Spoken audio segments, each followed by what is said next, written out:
Vincent was a very wealthy man. He had mansions in the best parts of town, expensive cars that started with a soft purr, and enough money to last more than one lifetime. People greeted him with respect wherever he went. Doors opened before he reached them. Waiters ran when they saw him coming. His signature alone could move millions. On the outside, everything looked perfect. But inside, he wasn't happy. Almost every woman he met wanted something from him. His money, his name, his status, his lifestyle. They loved the billionaire, not the man. They loved the idea of him. They loved how he looked on their arm. They loved the shine, the parties, the pictures, the power. But not his heart. Vincent wanted something different. He wanted someone who would see him as a person and still choose him. Someone who would sit with him when there was no driver, no mansion, no soft chairs, no rich food, a love that money could not buy. He tried to find it in his normal world, but it kept failing. One woman he dated liked to say, "I love you." But every time she said it, her eyes went to his car keys.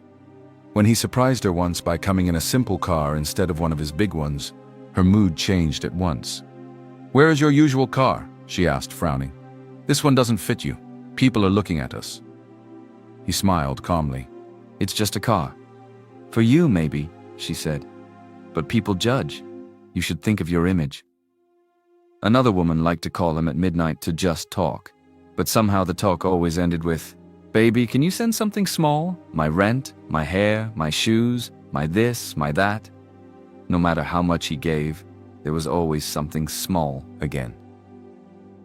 One evening, he overheard two of his exes talking at a party, not knowing he could hear them.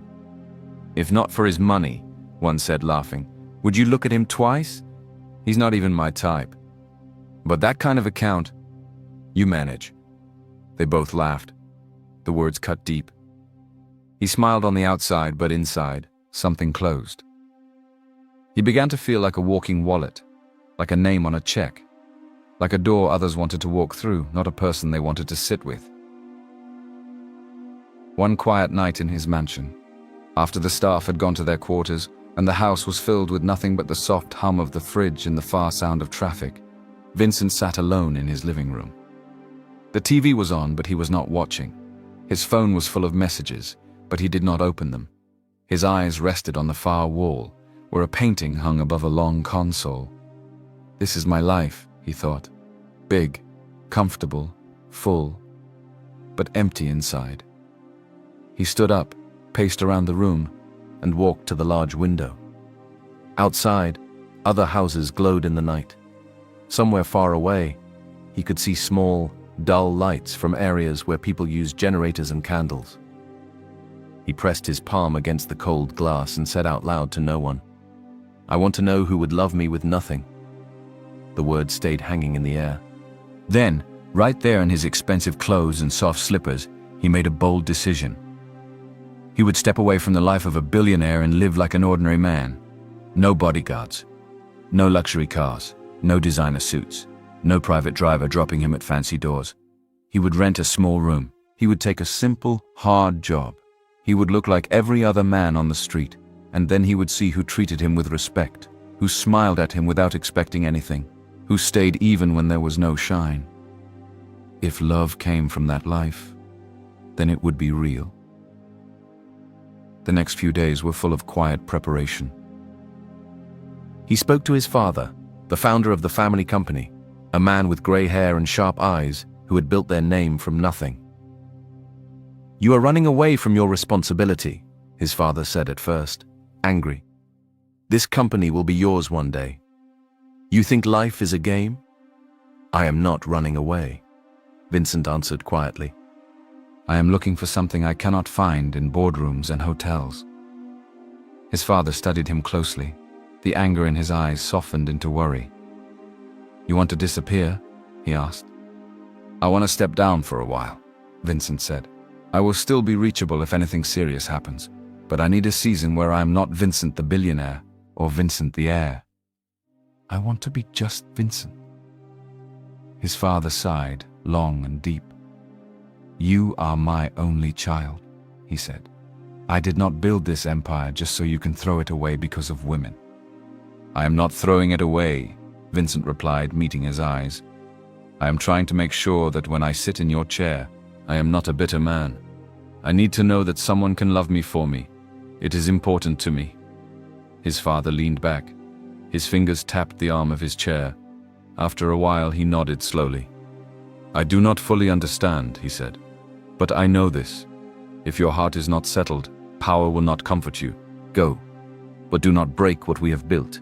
And remember, sickness and trouble do not wait for people to finish their search. I promise, Vincent said. If there is real trouble, I will come back.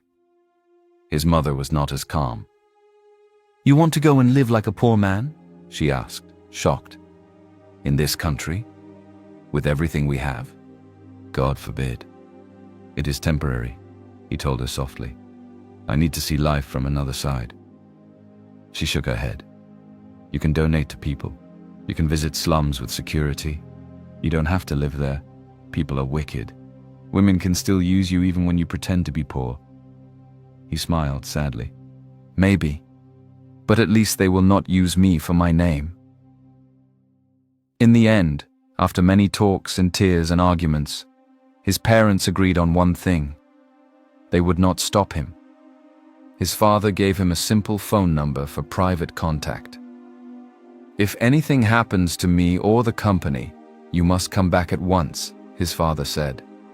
I will, Vincent promised. He withdrew some money, but only what a normal person could explain.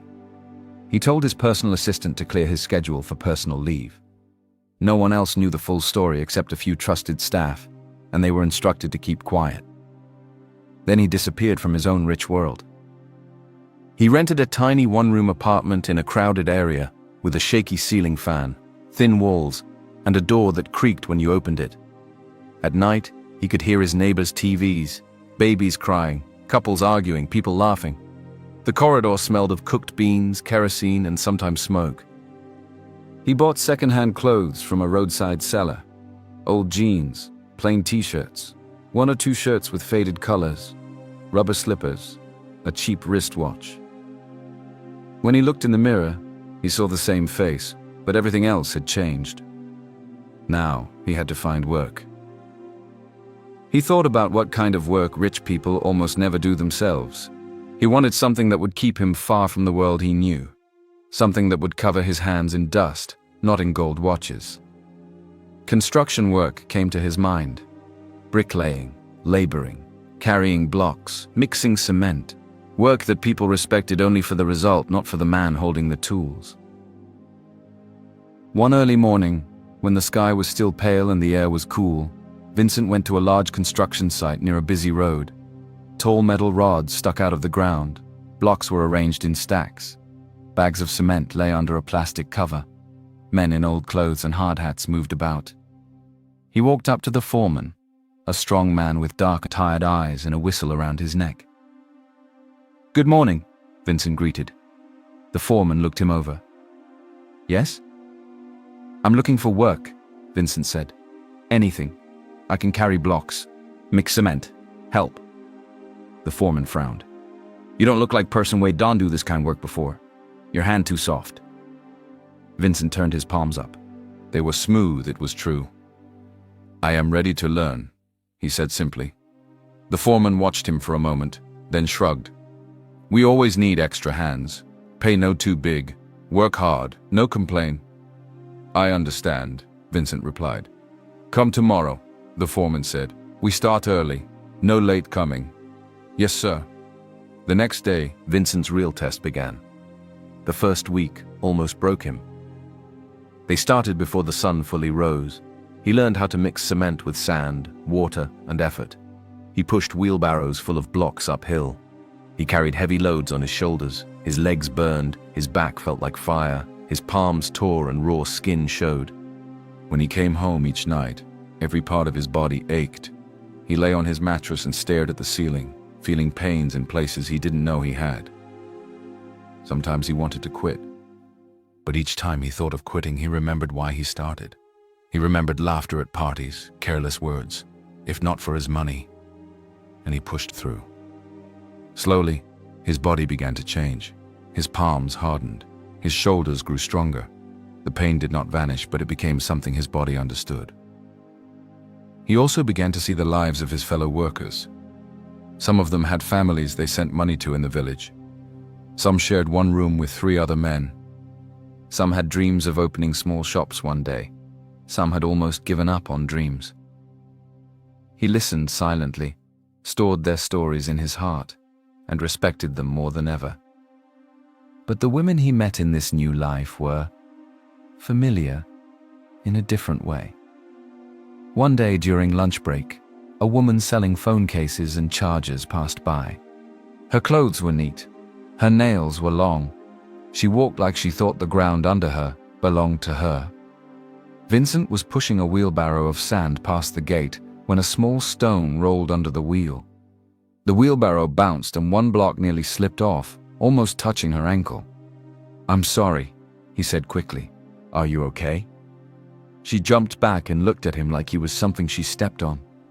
"You people know they look where una they go," she snapped. "See as you just they bring sand near my leg. Cement everywhere. I beg, don't stain me." "I said I'm sorry," he repeated gently. She hissed, dusted her feet as if they were dirty because he came close, and walked off. Another day, a woman in office clothes came from a nearby building during her lunch break to buy food. Vincent stood in line with other workers. As she waited for her turn, she looked around at the men in dusty clothes and shook her head. "See, the kind men fill this country," she said loudly to her friend. "Cement from head to toe, no vision, no plan. Me, I cannot." Her friend laughed. "Don't worry, you'll be driving a big car." The first woman tossed her hair and smiled proudly. "Ameno. This kind life is not my portion." Vincent kept his face calm and ate his food later in quiet, but the words stayed. Another time, one of the snack sellers tried to play with him. "Fine boy," she said, leaning on her cooler. "You know go buy extra egg roll for your girlfriend?" "I don't have one," he said, half smiling. She laughed loudly. "Stop that you. All you laborers like to lie. If you no get girlfriend, then who you they send all your small money to?" He smiled again. "I just don't have one." Later, when he told her he couldn't afford extra that day, she rolled her eyes. "If you no get money, no come here and be doing shakara," she said. "You men of nowadays, no money but you want respect." He realized something clearly. People judged faster when they thought you had nothing. It hurt, but it also made his desire stronger. He wanted to see if there was someone different, someone whose eyes did not change when they thought a man was ordinary. Sundays at the site were a little slower. There was still some work, but not as heavy. Security was always there. Some workers did small tasks. Vendors still came. Children sometimes passed by. The noise changed. It became softer, more human. And that was when he first saw her. It was a bright but gentle Sunday afternoon. The sun was not too hot. A light breeze passed through the open gate, carrying the smell of dust and faraway trees. Vincent was stacking blocks near the fence when he noticed a young woman walking towards the gate, pushing a wooden table on small wheels and balancing a folded umbrella under her arm. Her dress was clean but faded. Her sandals were simple. Her hair was neatly packed into a bun. Her face looked a little tired, but there was a calm strength in her eyes. She stopped under a tree near the gate, opened the umbrella, and fixed it into a stand. Then she set the table, opened coolers, and arranged plates, cups, and spoons. She wiped everything down twice, even though they looked clean already. She brought out a piece of cardboard and carefully wrote prices on it with a marker. Rice, beans, plantain, fish, meat, sachet water. No shouting, no forming, just simple, clear writing. It did not take long before workers started drifting towards her stand. "Madam, rice and beans with plantain," one called. "Auntie, a bag, small rice, big stew," another said, holding his money tight. She smiled politely at each person. She did not rush them, but she did not delay either. She served, collected money, gave balance correctly, and moved to the next.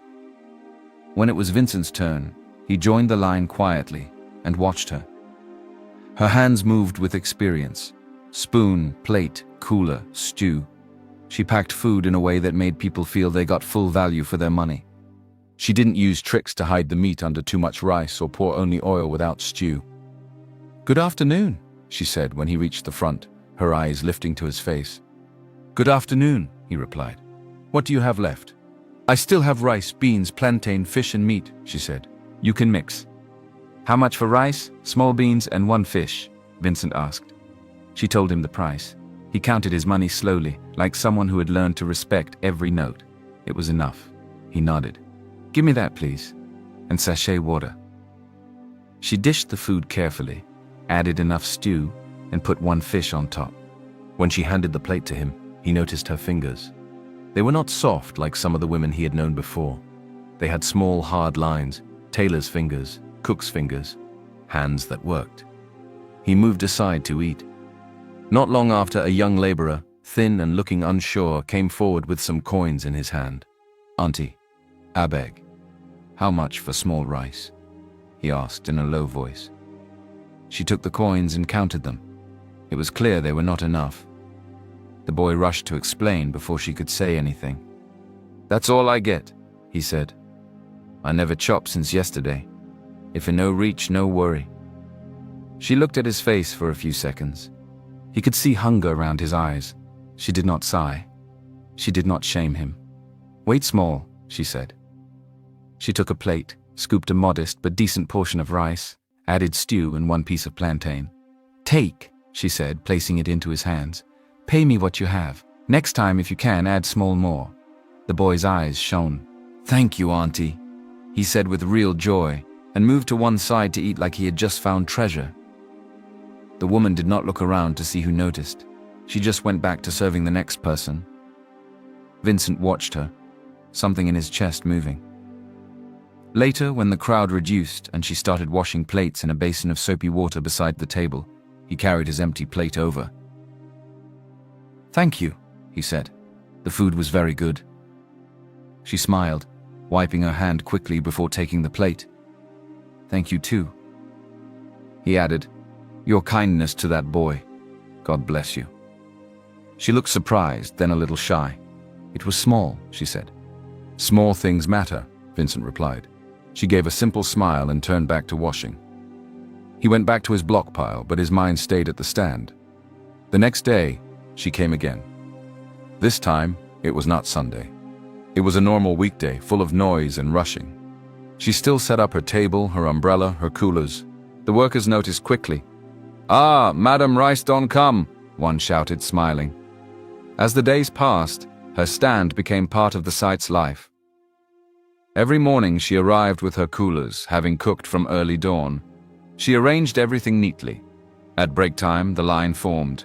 She served, smiled, corrected change, and scolded with calm eyes if anyone tried to jump the queue. One day, after the rush, Vincent helped her carry one heavy cooler back to her small wheelbarrow. "I'm Vincent," he said, wiping sweat from his forehead. She looked up. "I'm Erica," she answered softly. "Nice to meet you, Erica." "Nice to meet you too," she replied, and looked down at the cooler again, hiding a small smile. They started talking more after that. He learned that Erica came from a poor background, but she was very intelligent. She had finished business school as the top of her class. The school had printed her name in bold. People clapped for her on stage. Lecturers told her, "You will go far." "And did I go far?" she asked with a small laugh. "Yes, from classroom to kitchen." "What happened after school?" he asked one quiet afternoon when work was slow and her stand was almost empty. She sat on a stool, wiping sweat from her face with a small towel. "I wrote applications," she said. "So many. I attended interviews, I passed tests. People said, 'We'll get back to you.' They never did. Some jobs were taken before they even put them online. Uncle will call uncle, friend will call friend. If you don't know anybody, you are just filling space." She shrugged, but there was pain behind the movement. "One HR woman told me plainly," Erica continued. She said, "You're very sharp. If we bring you in, later you might take our seat." She laughed when she said it, but that day, something inside me sat down. "So what did you do?" Vincent asked. I stopped waiting, she said honestly. I started sewing. My mother taught me when I was small. I improved. I sew clothes for neighbors, friends of neighbors, anybody who comes. Then I added cooking. These workers must eat. I cook in the morning, come here to sell, go back and sew at night. That is how we are managing. And your family? He asked gently. My mother is at home, Erica replied. She is not strong. Some days she cannot even stand for long. I take care of her. My father is late. He died some years back. Her voice stayed calm, but Vincent saw the shadow in her eyes again. He listened. He did not rush to speak. When he finally did, he said, "You carry a lot." She gave a small smile. "God is carrying me too," she said, "so it's okay." From then on, he saw her differently, not just as the lady who sold food, but as a woman with a sharp mind, a tired body, and a strong heart. He did not talk about his real life. He did not mention mansions or shares or meetings. He talked about what matched what she could see: cement, blocks, sun, sweat. He shared small jokes from the site. She shared funny stories from customers who wanted big style for small money. Once, during a very busy afternoon, a group of men came to her stand. They were dressed slightly better than the laborers and talked loudly, as if they were more important. "Madam, serve us first," one of them said, pushing another worker aside. "We no fit stand behind these ones. Time is money." Erica looked up from the cooler. "Please," she said calmly. "We are all waiting. No one is better than anyone here. I will serve you. Just join the line." The man scoffed. "You don't know who I am." She held his gaze with quiet strength. "I know you are hungry," she said, "like everybody else. Please join the line." A few workers laughed softly. The man wanted to argue more, but something in her eyes made him stop. He joined the line, angry but quiet. Vincent watched everything. Again he saw the same thing, kindness and strength together. At night, after the site closed and he returned to his small room, he lay on his back, fan turning slowly above him, and thought of her. Her hands, her eyes, her stories, her calm. He wanted to tell her the truth, that he was not just a bricklayer, that there was a whole other world waiting with his surname on it. But he was afraid. What if everything changed? What if her smile cooled? What if her respect for him came from the fact that he looked like one of them? He decided to wait. To be sure of himself first. To be sure of her too. Then one night, he took out a small notepad he used to record his daily wages and expenses. He stared at a blank page for a long time. Then he wrote at the top, how to ask Erica out without spoiling anything. He drew 2 columns underneath, if she says yes and if she says no. He smiled a little at himself as he tapped the pen against his chin. He felt like a teenager, not a man who had once signed contracts. He wrote, Step 1, be honest and simple. No big speeches, no sweet tongue, say the truth. Tell her I enjoy talking to her. Tell her her kindness touches me. Tell her I would like to spend one quiet evening together just to know her better. Step 2, choose something small and safe. Not a fancy restaurant, not a loud place. A simple walk on Sunday evening after church.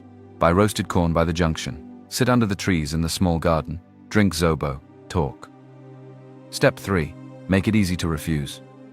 Give her a clear door to say no without shame. Let her walk away still feeling safe and respected. Then he broke it down further. If she says yes, thank her and keep it simple. Suggest Sunday evening after service when the air is cooler. Buy roasted corn and 2 bottles of Zobo. Sit where the trees give shade. Ask about her mother, her work, her dreams. Listen more than I speak. Walk her safely to her junction. No rush, no pressure. If she says no, smile. Thank her for being honest. Tell her I respect her answer. Don't withdraw from her. Keep my kindness the same. Give her space. No chasing, no begging, no mood. Keep the site a safe place for her. He read it again and felt his chest relax. The plan is not perfect, he whispered, but it is honest. He slipped the notepad back into his pocket. The next afternoon, after most of the workers had eaten and left, he stood by her stand as she washed plates. Good evening, she greeted with her usual small smile. Your usual? Rice, beans, and fish? He smiled back. Yes, please. She served him and passed him the plate. As he paid, he took a breath. Erica, can I ask you something? He said. She wiped her hand on the small towel and looked at him properly. Yes? I've enjoyed our talks. He began slowly, mind on his notepad plan. You make this place feel warm in a way I can't really explain. If you're comfortable, I'd like us to take a short walk on Sunday evening, just to talk. We can buy roasted corn by the junction and sit where the trees are. If you're not free or you're not interested, I understand completely. No pressure. She was quiet. Her eyes softened. Then he saw worry flash across them. Vincent, she said quietly, you are a good man, and I feel safe with you. But I don't want to mislead you. His heart sank a little, but he remembered if she says no and nodded. Thank you for being honest, he said. It's okay, truly. She studied his face for a moment longer. I didn't say no, she replied. He blinked. Oh. A small smile touched her lips. I said I don't want to mislead you. My life is complicated. My mother is not well. Money is tight. In the morning I wake early to cook. I carry food here, I sell. After that I go home and sew. Most evenings I go straight home. I don't have much time and I get tired easily. I don't want someone to think I am ignoring them when I'm only fighting to survive. What would make it easier? He asked gently. If we walk, she said, looking at her hands. It has to be close, and not too long. I don't want people to talk and I need to get home early. Sunday evening, he offered. Just 30 minutes, from here to the small garden and back. No noise, no crowd. If you get tired or uncomfortable, we stop. She stood there for a long second, then nodded once. Okay. He let out a breath he didn't know he had been holding. Thank you. But Vincent, she added, looking him in the eye, if I ever feel it's not right, I will tell you. You won't be angry? He shook his head. Never. Your peace is more important than my feelings. Her smile reached her eyes this time. Sunday then. Sunday, he repeated. That night he opened his notepad and added one more line. Final rule, whether she says yes or no, protect her dignity. Let her leave every moment feeling safe. When Sunday came, the evening air was soft and gentle. The sky was painted with soft colors as the sun began to go down. Vincent waited by the small junction near the site, hands in his pockets, heart beating a little too fast. Erica arrived a few minutes later, wearing a clean, simple dress and carrying a small bag. Her hair was neatly tied. Sorry I'm a bit late, she said. I had to make sure my mother ate first. It's okay, he said. You look nice. She smiled. Thank you. You too. You've washed off your cement. They both laughed. They walked side by side towards the small garden, a simple area with a few trees, some old benches, and a small woman roasting corn near the road. They bought 2 cobs of roasted corn and 2 bottles of Zobo in plastic cups, then found a bench under a tree. For a while they just ate, listening to the sound of passing cars, distant music from a nearby shop, and the rustle of leaves above them. Tell me about you, he said gently. What your days look like, what you carry. Erica took a breath. My mother is sick most days, she said. Some mornings she can't stand up on her own. I wake early, around 4:30 to start cooking. Rice, beans, stew. I pack everything in my coolers. Sometimes my mother helps small by washing plates slowly while sitting down. But other days she just lies there. I bring the food here, sell it, smile so people won't see that I'm tired. When I go back home, I rest a little, then start sewing. I sew until late in the night. She traced a line on the bench with her finger. I send money to my uncle in the village whenever I can, she continued. My younger cousin is still in school. I don't want him to drop out. I know what education did for me, even if it did not give me a job. I don't want him to lose that chance. She paused. I don't have much, she said quietly. Just enough to keep us going. I've learned to be careful with people. Promises are easy. Care is hard. Vincent listened, eyes fixed on her. Her words sank into him like water into dry ground. "I'm sorry," he said finally. "Not just for what you've faced, but for how the world can make a good person feel like they are not enough." She looked at him surprised. "I don't feel like I am not enough," she said gently. "I just feel tired sometimes." He nodded slowly. "You said you finished business school. Top of your class." A small light appeared in her eyes. "Yes," she said. "Sometimes it feels like a different life. I still keep my result in a file. I still have my old notes. When I am not too tired, I open them and read a bit. Marketing, finance, business law. It reminds me that my brain is still working, even if my hands are cooking and sewing now." "I don't agree that you are far from your dream," Vincent said softly. "You are still using your mind. You planned this food business. You manage your costs. You know what your customers want. You are doing real business, only that nobody is putting you in an office and paying you big salary for it." She smiled a little. "Maybe. But sometimes I wonder if I wasted my time chasing that certificate." "You didn't waste it," he said. "One day all those things you read will stand up and start working louder in your life. I can feel it." They sat quietly for a while. The corn was almost finished. The Zobo cups were half empty. "I like who you are, Erica," Vincent said at last. "The way you help people without noise, the way you speak truth and still stay gentle." She looked at him, her eyes soft. "I like how you listen," she replied. "Most people only wait for their turn to talk. You actually hear me." The air between them grew still. Slowly, gently, like they were both asking the same question without words, they leaned closer and shared a small, careful kiss. It was not long. It was not dramatic. It was simple and real. When they pulled back, they both exhaled, a little shy, a little amazed at how something so small could feel so big. "I'm sorry," Vincent said quickly, worried. "I should have asked first." Erica shook her head. "I'm not angry," she said calmly, "but I want to take things slow." He nodded at once. "We will," he said. "Your pace, your comfort. Always." She smiled. The worry lines on her face eased. "Thank you," she said. They sat together as the sky grew darker. No heavy promises, no pressure. Just quiet understanding that something gentle had begun, and they would move forward slowly. The next Saturday, they met by the junction and walked to the open market.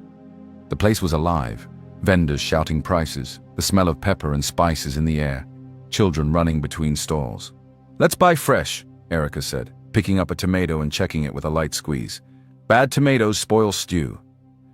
Vincent carried the basket like it was the most important job in the world. They chose red tomatoes, firm onions, fresh peppers, and a bundle of scent leaves. At the fish section, the seller lifted fish onto the table.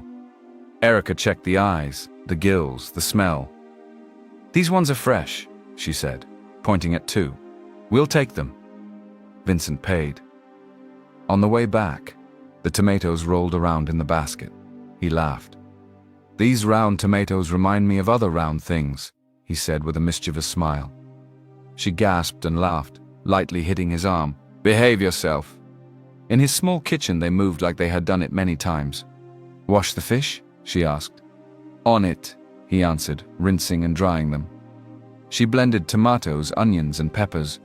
When the oil hit the pot, it hissed loudly, filling the kitchen with a warm smell. She poured in the blend and it bubbled. He sliced onions and joined them in the pot when she nodded. They added salt, seasoning cubes, thyme, a little curry. Then they gently dropped the fish into the thick red stew. "Taste," she said, holding out a spoon. He tasted it and closed his eyes for a second. "Perfect," he said. "Just small pepper." She grinned. "Pepper is good for you." They set the table, 2 plates, 2 spoons, 1 jug of cold water in an old plastic jug. They ate slowly, talking here and there, smiling at each other. "This is the best stew I've had in a long time," Vincent said. "Maybe because we cooked it together," Erica replied. "No," he said, smiling. "It's because you're a great cook. No need to act all humble around me." He reached out and wrapped his arms around her from the side, pressing a quick kiss to her cheek. She laughed softly. "You will just be saying sweet things anyhow." After the meal, they washed plates together. He rinsed while she soaped. Sometimes their hands touched in the water, and each small touch felt louder than it should. When they finished, they sat on his small sofa, old but clean, shoulder to shoulder, full and relaxed. No big speeches, no heavy promises, just quiet closeness. That night, after she went home, Vincent sat on his bed and stared at his phone for a long time. He thought about Erica in the market, Erica in his kitchen, Erica laughing at the tomatoes, Erica talking about her mother and her cousin in her dreams, Erica with stew on her spoon and strength in her eyes. He knew then, clearly, he loved her. He opened his notes and wrote a new line. "Take Erica to meet my parents." His chest tightened. His parents liked shiny things. They liked people with known last names, powerful uncles, easy access to any room. They loved their son, but they also loved the status their family carried. Erica was from a poor background. She did not have big connections. She had a degree but no big job. She cooked by a dusty gate and sewed clothes in a small room. She took care of a sick mother and a young cousin. Her strength was quiet, and her pride was simple. Would they see her the way he saw her? Or would they only see what she did not have? He typed a message to her, then deleted it. He stood, walked to the window, came back, sat down. He started again. "There's something important I'd like us to do soon," he wrote. "I want you to meet my parents. Only if you're comfortable. We can pick a date and make the most of it. Knowing us, it will probably turn into the most memorable experience." He stared at the words for a long moment. Then he pressed send. Her reply came after some time. "I am afraid," she wrote, "but I trust you. If you think it is time, I will go." Sunday afternoon came with quiet tension. They both went to church that morning, but their minds were far ahead, in a big house with a ticking clock. After service, they parted to their separate homes to change. Vincent wore a neat shirt and trousers, simple, not flashy. Erica wore a clean, modest dress. She pinned her hair herself with careful hands. Her mother sat on the edge of the bed, watching her dress. "So this is the day you're meeting his people?" her mother said softly. "Yes, Mama," Erica replied. Her mother took her hand, squeezed it weakly. "Go with your head up," she said. "You are not less than anyone. Speak with respect, but don't make yourself small." Erica blinked back tears. "Yes, Mama." At Vincent's parents' house, everything was quiet and polished. The floors shone. The furniture was big. The air smelled like old perfume and furniture polish.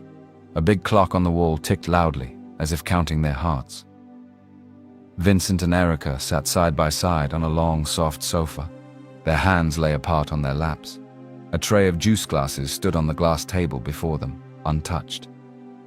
His mother entered first. Her movements were slow and controlled. She sat opposite them and studied Erica from head to toe, her face unreadable. His father sat beside his mother, his gray hair neat, his eyes sharp, his expression calm but weighing. "Erica," his mother began, her voice smooth. "Where do you work?" Erica's voice was steady. "At the construction site, Ma," she said. "I cook and sell food to the workers. I also work as a tailor, and I completed business school as the top of my class." His mother raised an eyebrow the slightest bit at the last part but said nothing about it. "And your family?" his father asked. "My mother is at home," Erica replied.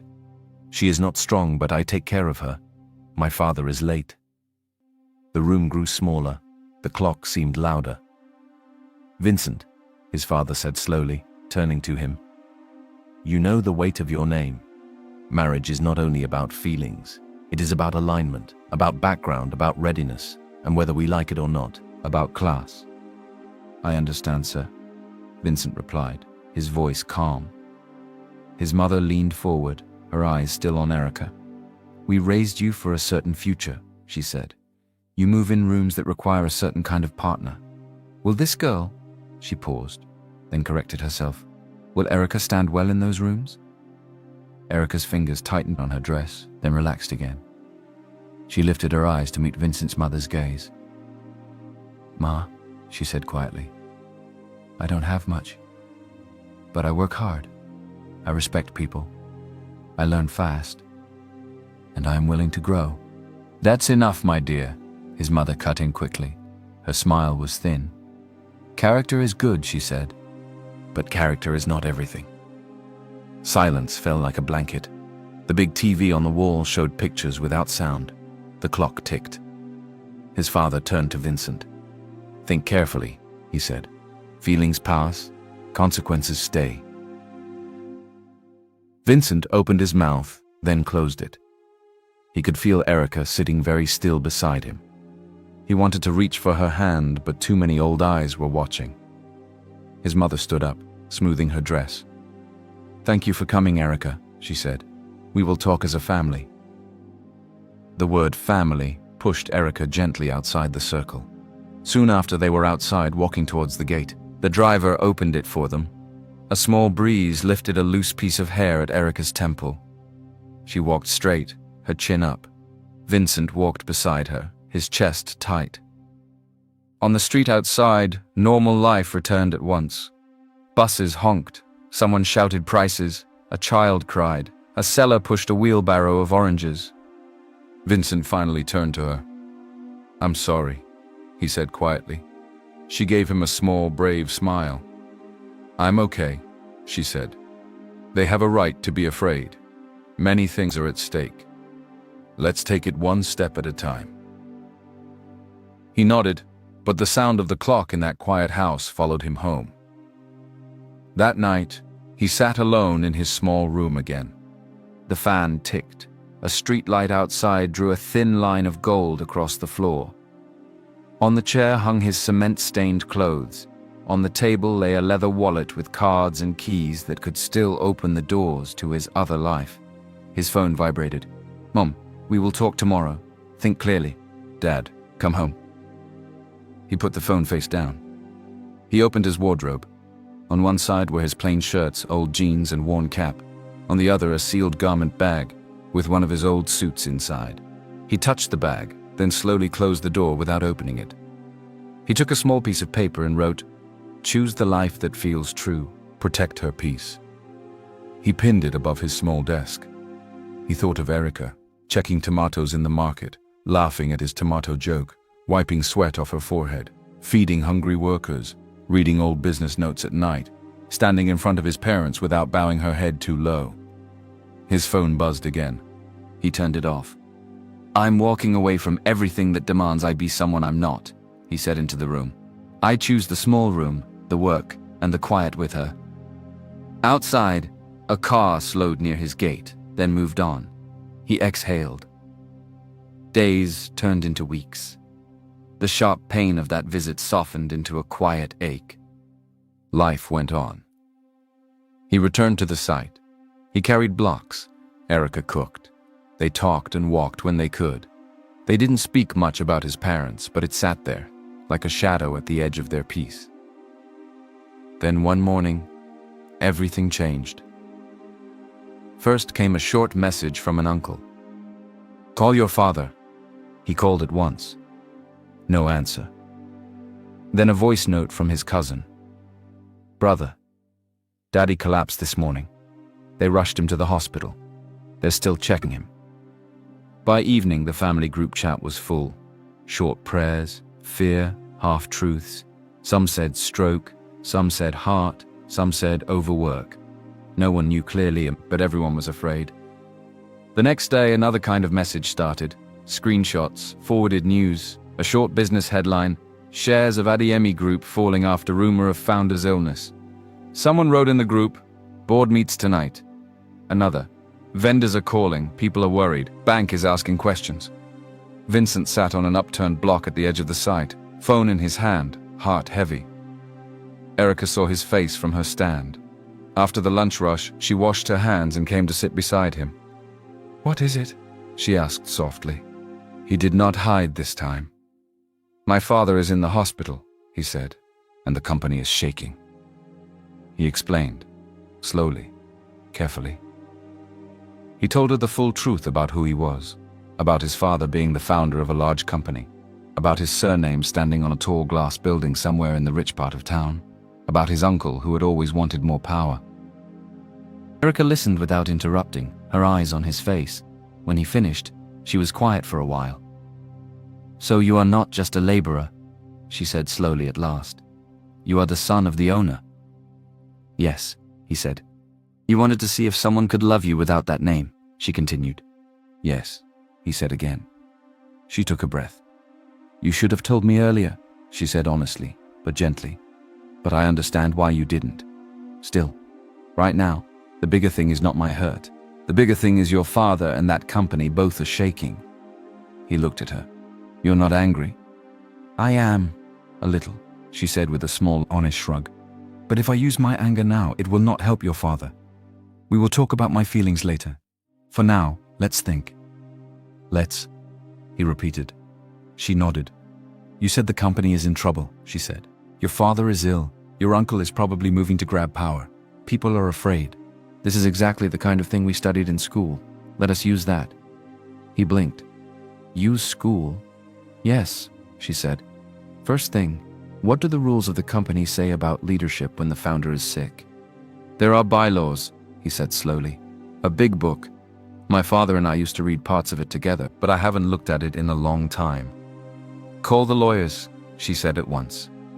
"The ones loyal to him, not your uncle. Ask them to find that part and read it to you word for word. No summary. No, don't worry. You need exact words. You need proof." He nodded. "Okay." "Second," she continued, her voice gaining strength, "you must speak to the major shareholders before your uncle does. Not with panic, with calm. Tell them your father is ill but alive. Tell them any fast move now will make the market more afraid. Ask them to attend the board meeting and listen to you before they sign anything." He stared at her. "Third," she said, "call the finance team. Tell them that, because of the founder's illness, you want any big payments or changes to be double approved by 2 trusted people. That way, even if your uncle tries to move fast, he must pass through other hands." Vincent just looked at her. He saw not just the food seller, not just the tailor, not just the tired girl with rough hands, but the business school best student coming alive. "I am sorry," she said with a small, self-conscious laugh. "I am talking too much." "You are not," he said quickly. "You are giving me a map." He did exactly what she said. That evening he had his bath, changed into clean, simple clothes, and spent hours on the phone. He called the lawyers. They found the clause and read it out. If the founder became too sick to exercise his duties, he could pass power to someone, through a proper instruction, witnessed by a doctor and a nurse. If that did not happen, the board had rules to follow, but only under special steps. He called key shareholders.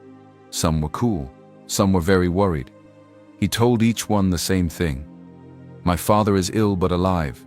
Any sudden move now will harm the company more. Please come to the meeting. Let us follow the rules." He called the finance team. "From today, until I say otherwise," he told them, "no big payment or big change goes out without 2 trusted signatures. Don't make noise about it yet, just do it." Late that night, his phone buzzed again. It was his father. "Vincent." His father's voice was weak. Machines beeped faintly behind him. "I'm here, Dad," Vincent said, his throat tight. "I'm here." "My son," his father said slowly, breath heavy. "They will try to sit in my chair before I leave it. I need you to stand up now. Not as a boy chasing peace, but as a man protecting a house. I have no other child." Vincent closed his eyes.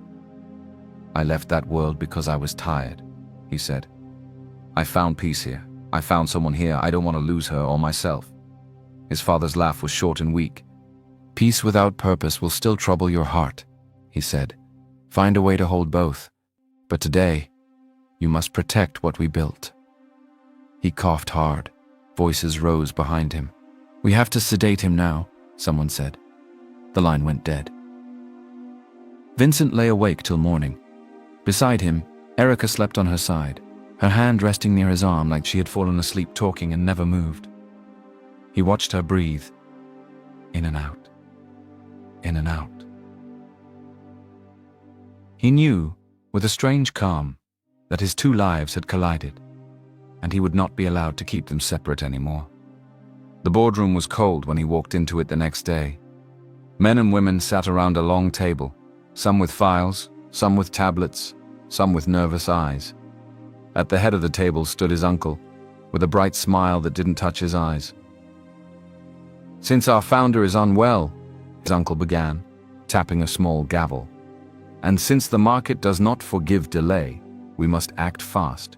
We are here to ensure this company does not fall." He showed a document on the projector. "Statement of inability," it read.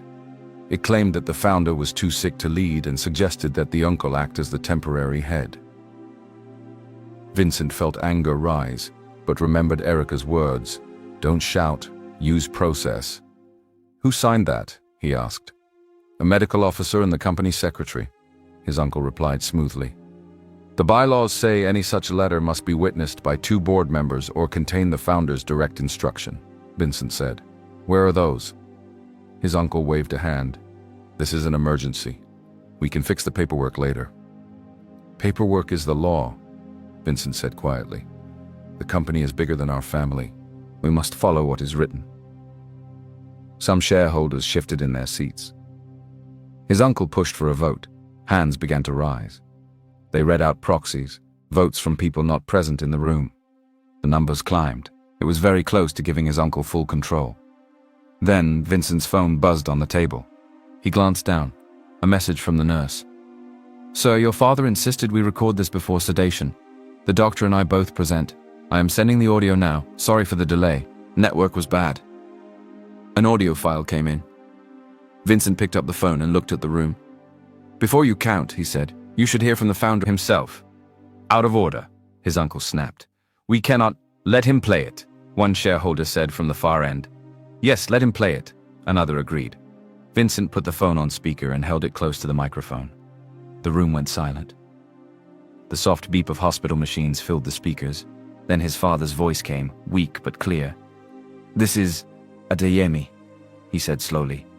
"I am ill, not absent. Until I return, my son Vincent will exercise my chair powers as provided in Section 7. A second voice came on. "Dr. Kalu, present. Eyewitness."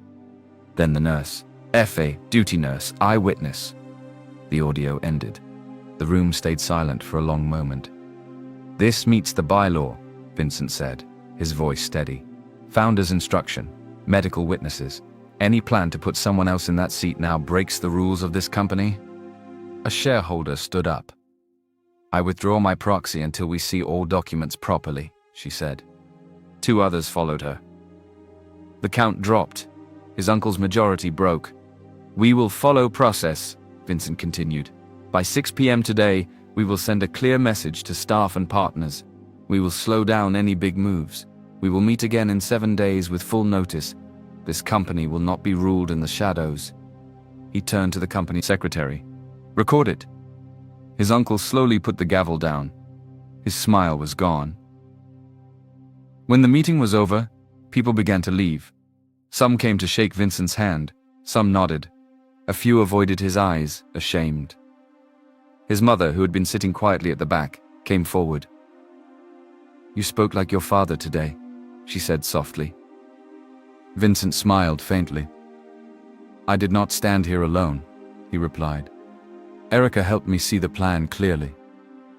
His mother looked at him for a long moment. Something softened further in her expression. "We will invite her again," she said slowly. "This time, we will talk as a family, with her inside." In the weeks that followed, as his father slowly got stronger in the hospital, his parents spent more time with Erica. This time listening, not just testing. They learned how she managed food costs when prices rose overnight, how she handled stubborn customers, how she used simple records to track which meals sold more, how she applied business ideas on a small roadside scale. His father listened from his bed one day during a visit when she quietly explained how fear in the market spreads when leaders speak in unclear ways. "You see things clearly," his father told her. "The company needs people like you, not just in the canteen but around the table." Her cheeks grew warm. "Thank you, sir," she said. It did not happen with one conversation. There were still tears, fears, and long talks. But slowly, his parents' hearts shifted. In time, they gave their blessing. Vincent and Erica chose not to have a grand wedding. They picked a small hall behind a quiet church. The walls were cream, the chairs were white. The flowers were simple. There was no magazine, no TV crew, no exaggerated decoration. Just family. A few close friends. Some staff who had become dear. Some site workers who had walked with them from dusk to this day. Erica stood in a small room, wearing a modest ivory dress that sat gently over the small curve of her belly. Auntie Rennie fixed the last pin in her hair. Erica placed her hand over her stomach and whispered, "We are ready," more to herself and the baby than anyone else.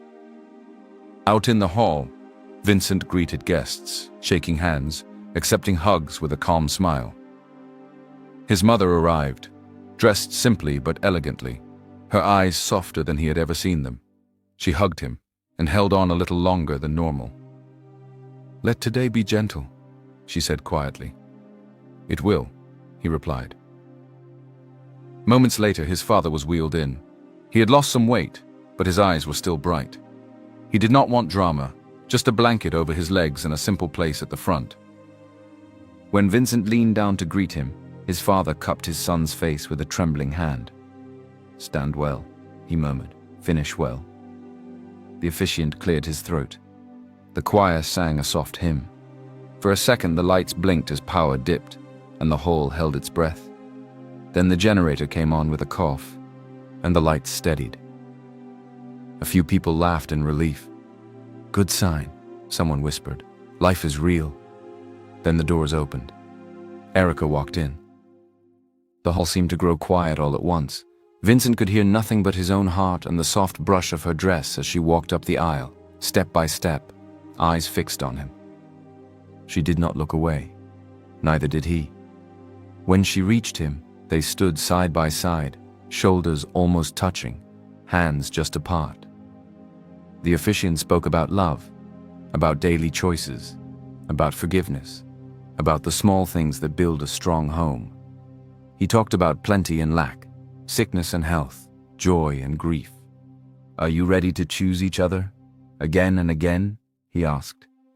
"Yes," they both answered. Vincent went first. "I promise to keep our life honest," he said, looking straight into her eyes. "To protect your peace, to listen, to stand beside you when it is hard and when it is beautiful, to never forget where we started, to remember the dust and the stew and the days when you fed me when I was just another man at a gate." Erica's eyes filled with tears. "I promise to walk with you in truth," she replied, "to carry our home with patience, to speak when I am afraid, to pray when I am tired, to remember who you are with or without money, to choose you again every morning." They exchanged rings, simple bands that shone softly in the light. "By the authority given to me," the officiant said, smiling warmly, I declare you husband and wife." They shared a kiss, brief, careful, real. The room filled with gentle applause. Afterwards, they stepped outside. The evening air smelled like rain but did not fall yet. Guests threw rice. Someone ululated joyfully. A baby clapped offbeat and laughed at his own sound. Vincent's mother hugged Erica tightly and did not let go quickly. "Welcome," she whispered into her ear. "Truly welcome." Inside again, Vincent knelt by his father's wheelchair. His father took Erica's hand and placed it over Vincent's. "Build quietly," he said, squeezing their hands. "Strong houses don't shout." There was food. Jollof rice, fried rice, meat, plantain, soft drinks, laughter. No long speeches, just a few short toasts and many smiles. Erica moved slowly through the hall, one hand resting on her belly as aunties blessed her and uncles shook her hand. She was a little tired, but deeply at peace. Later, when the hall was nearly empty and the night felt softer, Vincent and Erica stood by the doorway, fingers intertwined. "One day at a time," he said. She nodded. "One day at a time," she echoed. Vincent's mansion did not feel like a museum anymore. Morning light poured through the tall windows and did not just bounce off cold surfaces. It fell across rugs Auntie Rennie had chosen, across a coffee table scattered with papers and baby magazines, across shoes left under chairs and a bag resting near the door. The echo in the big corridors softened, first with Erica's light footsteps, then with the sound of everyday life, the whistle of the kettle, cupboard doors closing, the clink of spoons against cups. They kept the kitchen alive. Some days the chef cooked and the staff served. Many days Erica insisted on cooking herself. "I can't allow you people to turn me into visitor in my own kitchen," she said, laughing. Vincent always joined her there like an assistant. He cut onions. "This is tear gas," he would say, blinking rapidly. Washed tomatoes, cleaned fish, fetched plates. He watched her move confidently, seasoning not with fear, but with experience. He teased her that she measured salt with her smile. The staff respected her quickly. She learned their names, asked about their families, noticed when someone looked tired and should sit down. Madam no longer sounded like a title to fear. It sounded like a person they liked. Sometimes, Vincent returned from the office tired. The company was still healing. There were meetings, plans, small fires to put out. He made sure to leave the office at a human hour. He would walk into the house, loosen his tie, and find Erica at the dining table reading something. "What are you reading?" he would ask. "Your report," she would say, pushing it towards him. "This part is clear. This part is not. Here people will panic when they read this line. You must say the truth, but you must also give them hope." He listened. He adjusted his words. He sent emails that did not just sound smart, but also kind. In quiet moments, he looked at her and remembered the girl at the gate, hands stained with stew, brain full of knowledge nobody had hired. Now, that same brain was guiding big choices from their dining table. Sundays, they kept an old habit alive. After church, they did not always stay in their big house. Some Sundays they told the driver to rest. They drove themselves in a simple car, back towards the old area where they had first met. They walked along the street, passing the spot where the sight gate used to be the center of their world. The building that once was a skeleton of rods and blocks now stood tall and finished. Glass, stone, and fresh paint.